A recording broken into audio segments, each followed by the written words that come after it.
Hello friends, എല്ലാവർക്കും എൻ്റെ പുതിയ വീഡിയോയിലേക്ക് സ്വാഗതം. അപ്പോൾ ഇന്നത്തെ വീഡിയോയിൽ നമ്മൾ നോക്കാൻ പോകുന്നത്, ഇപ്പോൾ നിങ്ങൾ കാണുന്ന ഓക്സിജൻ OS പോലുള്ള തീം നമുക്ക് എങ്ങനെയാണ് Realme 3 Proയിൽ വയ്ക്കാൻ പറ്റുക എന്നാണ് നോക്കാൻ പോകുന്നത്. അപ്പോൾ ആദ്യം നമുക്ക് വീഡിയോയിലേക്ക് കടക്കാം. എങ്ങനെയാണിത് അപ്ലൈ ചെയ്യേണ്ടത് എന്നൊക്കെ നോക്കാം. അപ്പോൾ ഫസ്റ്റായിട്ട് നിങ്ങൾ ആ തീം വയ്ക്കാനുള്ള ഒരു ആപ്പ് ഡൗൺലോഡ് ചെയ്യണം. അപ്പോൾ ആ ആപ്പിൻ്റെ ലിങ്ക് ഞാൻ ഡിസ്ക്രിപ്ഷനിൽ കൊടുത്തിട്ടുണ്ട്. നിങ്ങൾ അവിടെ നിന്ന് തന്നെ ഡൗൺലോഡ് ചെയ്യുക. അപ്പോൾ ആ ആപ്പ് ഇതാണ്, ഓക്സിജൻ OS തീം പറഞ്ഞിട്ട് നിങ്ങൾക്ക് കാണാം. ഇതാണ് ആ ആപ്പ്. അപ്പോൾ നമുക്കിതൊന്ന് ഇൻസ്റ്റാൾ ചെയ്യാം. എങ്ങനെ ഇൻസ്റ്റാൾ ചെയ്യാൻ നോക്കാം. ഇങ്ങനെ എടുക്കുമ്പോൾ തന്നെ നമുക്കിങ്ങനെ വരും. ഇതാണ് ആ തീം. അത് നമ്മളവിടെ താഴെ ട്രൈ നൗ എന്ന് നിങ്ങൾക്ക് കാണാം.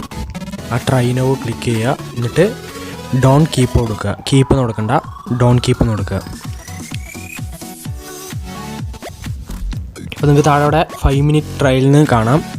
ഇത് 5 മിനിറ്റ് ട്രയൽ തരും. പിന്നെ വീണ്ടും ബൈ നൗ എന്ന് വരും. അപ്പോൾ നിങ്ങൾ എന്താ ചെയ്യേണ്ടത്, അത് ശ്രദ്ധിക്കുക. നിങ്ങൾ വീണ്ടും ബൈ നൗ എന്ന് വരും. അപ്പോൾ നിങ്ങൾ ബൈ നൗവിൽ ക്ലിക്ക് ചെയ്തിട്ട് തീം സ്റ്റോർ ക്ലിയർ ഡാറ്റ കൊടുക്കുക.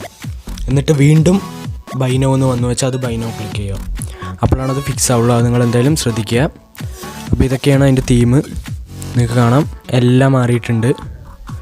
സെറ്റിങ്സും അതുപോലെ തന്നെ കോണ്ടാക്ട്സിൻ്റെ കോളിൻ്റെ ഇതൊക്കെ മാറിയിട്ടുണ്ട്. പിന്നെ മെസ്സേജിങ്ങിലും ചെറിയ മാറ്റമുണ്ട്. അത്ര വലിയ മാറ്റമില്ല, എന്നാലും ചെറിയൊരു മാറ്റമുണ്ട്. അപ്പോൾ ഈ വീഡിയോ ഇഷ്ടപ്പെട്ടു എന്ന് വിചാരിക്കുന്നു. ഇനിയും ഇതേപോലെയുള്ള വീഡിയോസിനായി എൻ്റെ ചാനൽ സബ്സ്ക്രൈബ് ചെയ്യുക, ഷെയർ ചെയ്യുക, ലൈക്ക് ചെയ്യുക. നന്ദി.